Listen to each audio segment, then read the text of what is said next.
सर्पमणि, जिसे नागमणि भी कहते हैं, ये एक इच्छाधारी नाग के सिर पर स्थित होती है। कहा जाता है कि नागमणि मोर के कंठ के समान और अग्नि के समान चमकीली होती है। नागमणि में अलौकिक शक्तियाँ समाहित होती हैं, जिसके दम पर एक नागिन किसी भी प्रकार का रूप ले सकती है। कहते हैं नागमणि का पास होना ठीक उसी तरह है जैसे कि अलादीन के पास चिराग का होना।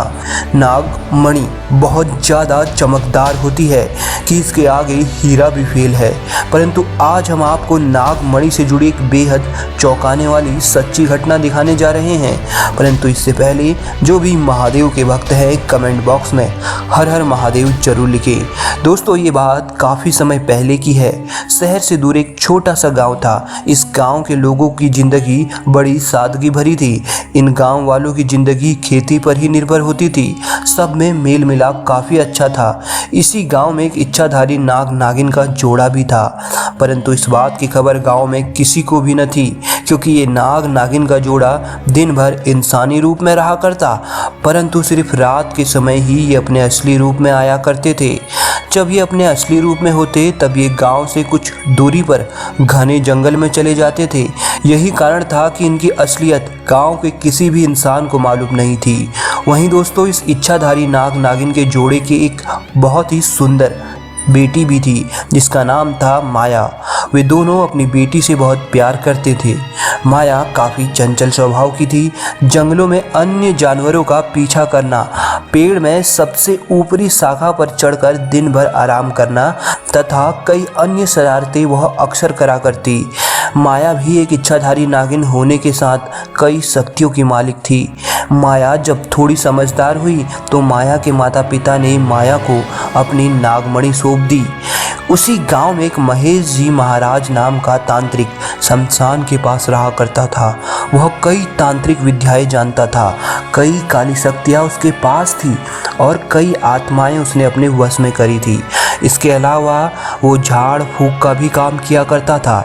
एक बार तांत्रिक को अपनी तांत्रिक क्रिया पूरी करने के लिए सांप का कटासर चाहिए था, जिसके लिए वह जंगल की तरफ गया और वहाँ उसे माया दिखाई दे गई, जो नाग रूप से इंसानी रूप में बदल रही थी। तांत्रिक को समझते देर न लगी कि यह तो एक इच्छाधारी नागिन है। तांत्रिक ने तुरंत अपने झोले से एक बोतल निकाली और जादू टोने की सहायता से माया को वश में कर उस बोतल में कैद कर लिया तथा वापस शमशान घाट अपनी कुटिया के पास ले आया। उस तांत्रिक ने माया को जंगल में मनुष्य रूप धारण करते देखा था। उसी समय वह उसके रंग रूप में मोहित हो गया था और उसने माया को अपने वश में काबू कर उसके साथ जबरदस्ती करी।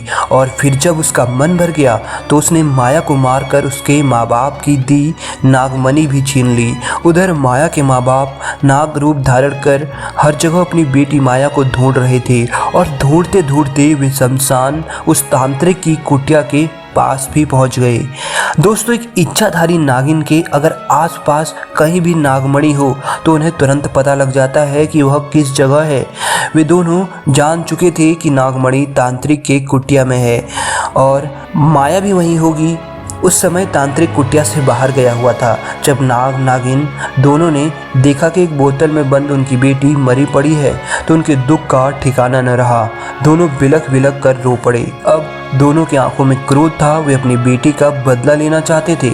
नागिन ने सबसे पहले अपनी नागमणि को आज़ाद किया, जिसको तांत्रिक ने अपनी काली शक्तियों की सहायता से सुरक्षा घेरे में रखा था, ताकि उसके अलावा नागमणि कोई भी इंसान छू ना पाए।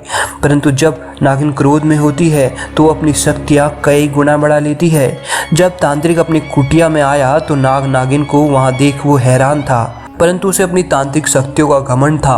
वो नाग नागिन को धमकी देते हुए बोला, अगर अपनी जान की सलामती चाहते हो तो यहाँ से भाग जाओ, वरना तुम्हारा भी वही हाल होगा जो तुम्हारी बेटी का मैंने किया। तुम्हें भी बोतल में कैद कर मैं मार डालूंगा। और फिर वह हंसने लगा।